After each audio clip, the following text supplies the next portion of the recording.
पापा भूख लगी है, कुछ खाने को दे, मुझे भूख लगी है। चुप चुप कर जा, काली कहीं की। तेरी माँ आकर देगी तुझे कुछ खाने को। मनहूस, इससे तो अच्छा था तुम पैदा ही ना होती। अगर बेटा होता तो मेरे लिए भी कमा कर लाता और अपने लिए भी। ऐसे कहते हुए कालू कौवा घर से निकल जाता है।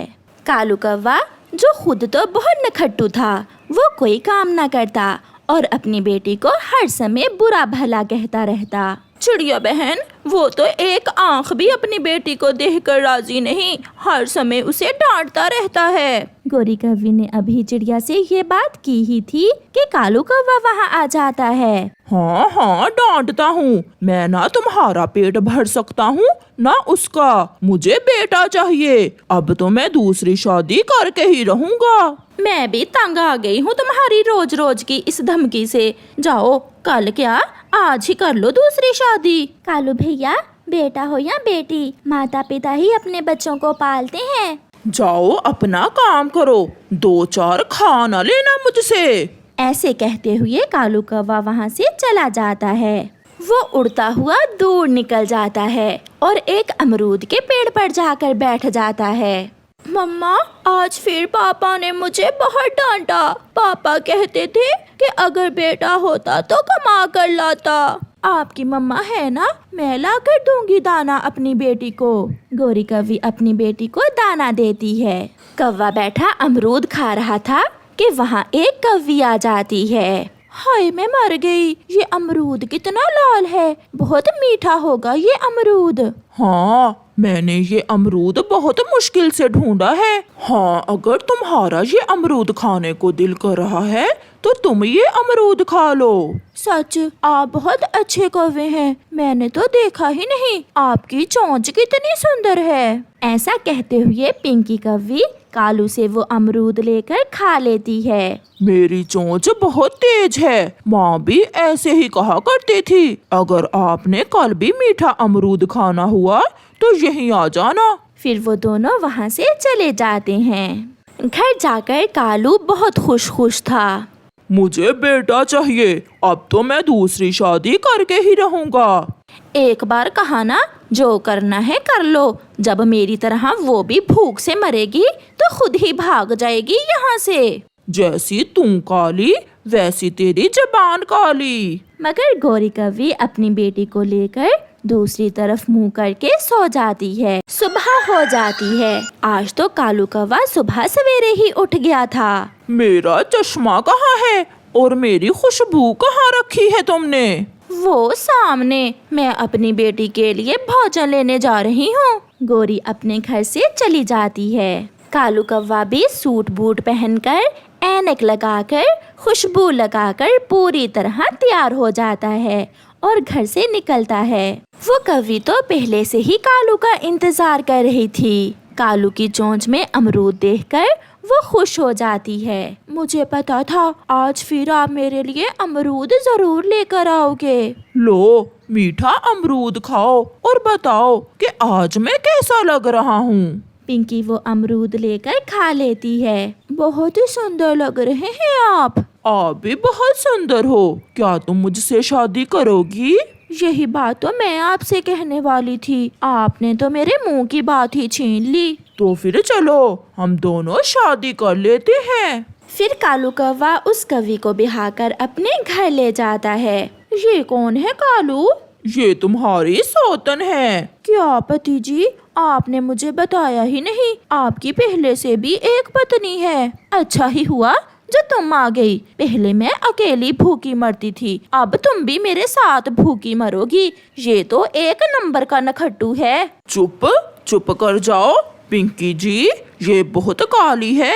मुझे ये जरा भी पसंद नहीं है, इसलिए मैंने आपसे दूसरी शादी की है। मैंने सुबह से एक अमरूद खाया है।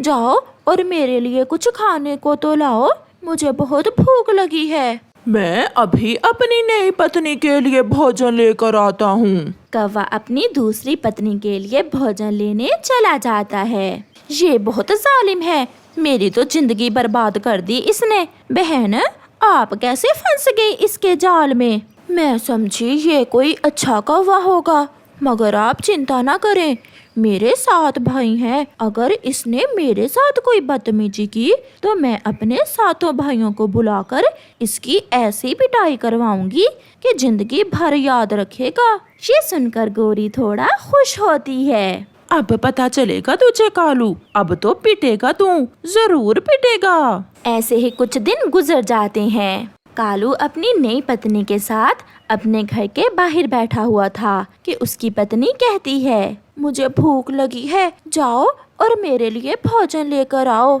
अब शादी पुरानी हो गई है, जाओ अपना भोजन भी लाओ और मेरे लिए भी ले आना। तुम मेरे पति हो, भोजन तो तुम ही लाओगे। मैंने शादी तुमसे बेटा लेने के लिए की थी, इतनी भी सुंदर नहीं हो तुम जो मैं तुम्हारा नौकर बनकर रहूं।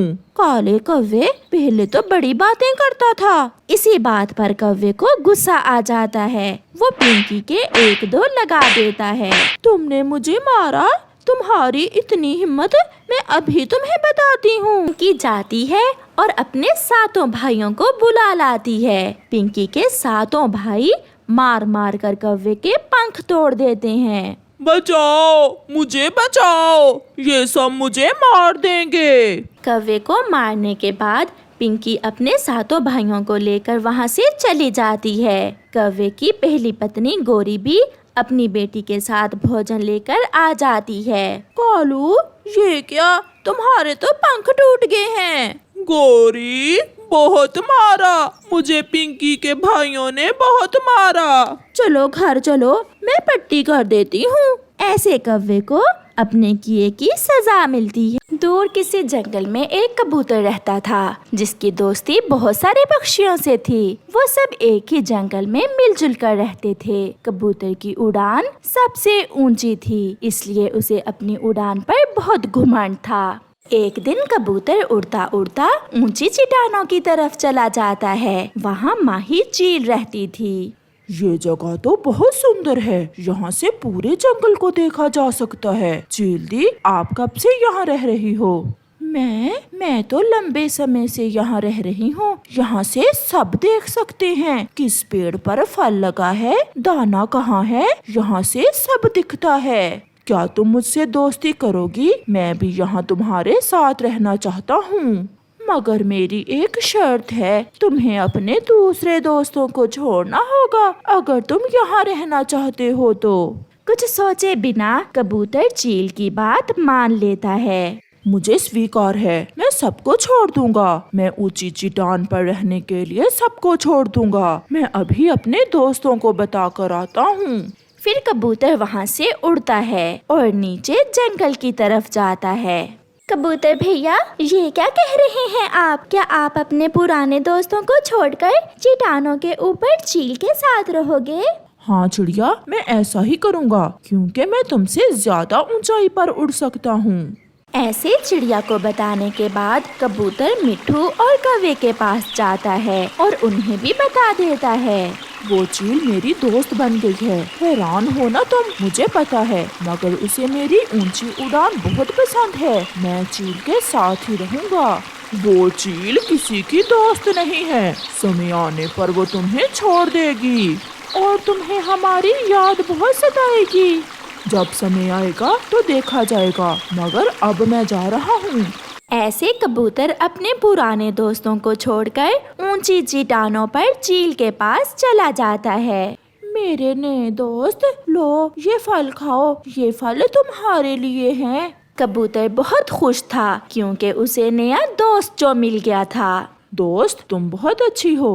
तुम्हें अब उड़ने की कोई जरूरत नहीं है। मैं अपने भोजन के साथ साथ तुम्हारा भोजन भी ले आया करूँगी। ऐसे ही दिन और रात गुजरते गए। कबूतर चील के घोंसले में ही सोया रहता, वो कहीं भी न जाता और चील उसे घोंसले में छोड़कर भोजन लेने चली जाती। बहन, अब मैं चलती हूँ, कबूतर मेरा इंतजार कर रहा होगा। मुझसे अब और इंतजार नहीं हो रहा। बताओ भी बहन कि कब खाएंगे उस कबूतर को? अभी वो उड़ सकता है, वो भाग जाएगा। बस ऐसे ही कुछ दिन और उसे घोंसले में रखना होगा, अपने पुराने दोस्तों से अलग। उसे आलसी बनाना होगा और फिर जब वो आलसी बन जाएगा तो वो उड़ नहीं सकेगा और हम दोनों बहनें आसानी से उसे खा लेंगी। फिर वो चील वापस चट्टानों की तरफ चली जाती है। कबूतर भी चील का लाया हुआ फल खाता और सो जाता। वो ना उड़ता ना कोई काम करता। उसे उड़े हुए भी कई दिन हो गए थे। वो दिन ब दिन आलसी बनता जा रहा था। एक दिन जब चील घोंसले में ना थी तो कौवा वहाँ आता है। कबूतर जी, अब भी मेरी बात मान लो और वापस जंगल में आ जाओ। ये चील किसी की दोस्त नहीं होती। समय आने पर तुम्हें पता चल जाएगा। ऐसा नहीं है, तुम सब जलते हो कि मुझे बैठे बिठाए भोजन क्यों मिल रहा है। तुम मेरी दोस्ती से जलते हो। तो फिर इंतजार करो उस दिन का जब वो चील तुम्हारा मांस खा जाएगी। ऐसा कभी नहीं होगा।